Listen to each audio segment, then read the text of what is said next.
बाबा नाही होत मला जिवंत जाऊ दे. आता कसा वट्टीवर बाबा वट्टीवर नाही शाप देऊन भस्म करीन. तर आपला शाप लय वाईट असतो. वेळेला वाटता सगळे काही घर माझ्या ताब्यात. देतो पण तू असं करतोस हे चांगलं आहे. अरे पोटाची खळगी बनवण्यासाठी वाटायचं करावं लागतं. अरे बाबा अशी पोटाची गर्दी कुत्रा सुद्धा भरतो. तू माझं वाईट मानव. अरे तुझ्यासारखे लूटमार करण्याची धंदा नाही माझा. अरे बाबा ही लुटमार नाही. ही भटाला चौकशी दान देतात. जो घेतो तो नाटक जातो. काय म्हणाला? चुकलो तुझ्या पायावर बोटांना घालतो. जे नाही ते घे माझ्या ताब्यात. अरे बाबा ही बोली पण घे. बस. अरे पण भारतात चालाक दिसतोस. अरे बाबा आता होतं ते सर्व काय केलं बघ. आता अंगावरचं कपडे पण घे. मग ते कन्वर्ट काय आहे भाऊ? मी याला तुझं कुठलं ठेवलं. पैसे तुझा घे पण मी बाबा जातो. मिळकत पण खान झाला. देवा याला बघून घे. याचा मुद्दा पाठ म्हणजे मी तुला नाहीच्या तुपाची वाट लावीन बघ. हा तुझी माझा वाट लागला.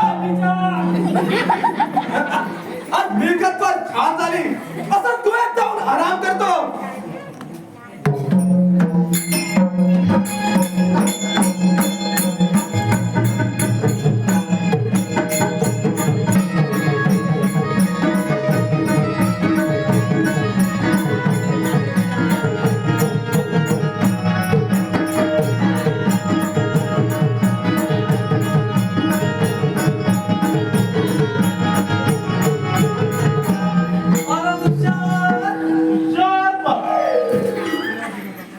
श्यामराव बोल भीमराव. अरे तुझ्या राज्यात काहीतरी गमती जमती असतील की नाही. अरे त्या सांग तर.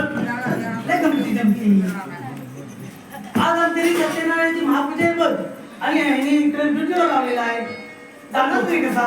अरे मला पण बोलावलंय पण कुठल्या ड्युटीवर बोलवलं तरी काय सांगितलं नाही बघ. अरे परवा मुंबईला गेलो होतो. अरे कशाला? लग्नाला. अरे कोणाच्या? अरे मेवण्याच्या. ह्याच्या? गेलो. अरे त्या ट्रेनला लाईनी गर्दी बघून अरे इकडलो मी. अरे मग कुठं सीट भेटली तुला? घेतली काय? आलो बसून. कुठं कोणावर? छत्रपती. अरे बापरे, सांगतात मध्य करणार काय? अरे घुसाई देते तेव्हा ना. अरे घुसायचं कुठं तरी भोसका भेटला तर घुसायचं. अरे बस का? सांगत असतात हा. नाव घेतलं. अरे पण तू मुंबईला गेलास ते एका काहीतरी दुकानाची गोष्ट होती ती सांगणार होतास ती. मी सांगतोय की ऐकतरी. अरे बस सांग ना.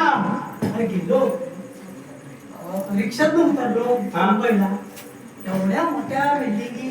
इकडं बिल्डिंग तिकडं बिल्डिंग तिकडे होती होती. पण तिकडं का नाही सांगत? अरे बापरे. मग आमच्या त्या मेवणीच्या चालीत गेलो. हा गेलो ते एक खाली दुकान झाले आणि वरती चाल राहायला. ती वरती चाल होती ना त्याच्यात ती पायीनं लुगडे म्हणजे सुकस घातलं की आले खाली दुकानात येते. मग काय केलं त्या दुकानदाराने? दुकानदार काय म्हणाला? बाई वर घ्या की तुमचा लुगडं. बाई दुकानी तुमचा. बाई वर घ्या की तुमचा लुगडं. बाई दुकानी तुमचा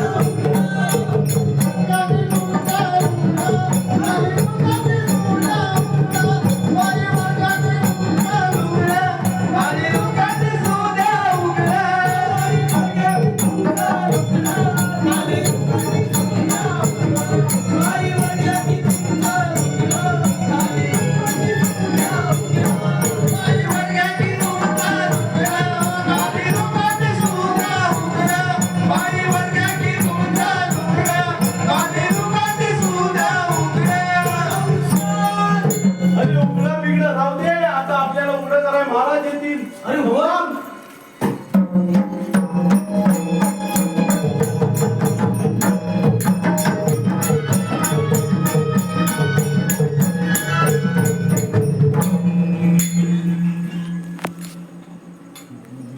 तो प्रसंग आठवला की अजूनही जीवाचा थरकाप उठतो.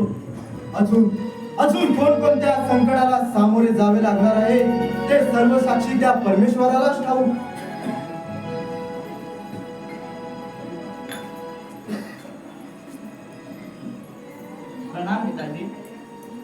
बाळे? पिताजी, मी आपल्या परवानगीसाठी आले. बाळे, कुठे निघालीस तू? पिताजी, मी काजळीच्या काठी करमलगडच्या अभयारण्यात निसर्गरूपी देखावा न्यायासाठी चालले आहे. बाळे, असा हट्ट करू नकोस. ते एक घनदाट जंगल आहे, तिथे जाणे योग्य नाही. पिताजी, मी माझ्या मैत्रिणीसोबत जात आहे. शिवाय दासी सुरेखा देखील आहे. आणि मी जर गेले नाही तर त्या मला पितृ भाग्यवाई म्हणून निवडत असतील. जा बाळ, माझी परवानगी आहे तुला. लाडात वाढलेल्या लाडकी लेकीचा हट्ट पुरवणे हे बापाचं आहे, कर्तव्यच आहे. जा, माझी परवानगी आहे तुला. ठीक आहे पिताजी, येते मी. ठीक आहे.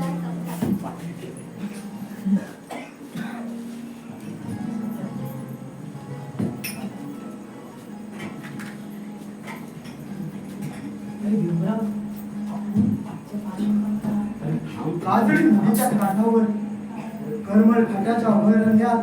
अरे रे, काय केलं मी हे? पण थांब, तिथे जाऊ नको. तिथे जाणं योग्य नाही. पण थांब. चल चल चल आधी. आधी या. चल चल चल चल.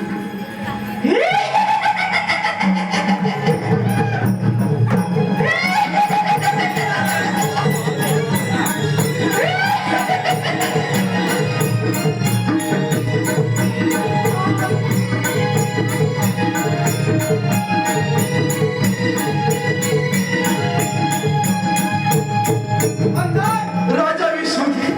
अंधार कोणी केला? राजा विश्वजित. कोण असत आहे त्या अंधारात? शेवटी बसलास तू. पाठवलंस ना मुलीला करमल घाटच्या अरण्यात. म्हणजे कोण आहेस तू? हो, तुलाच बघायला आले मी.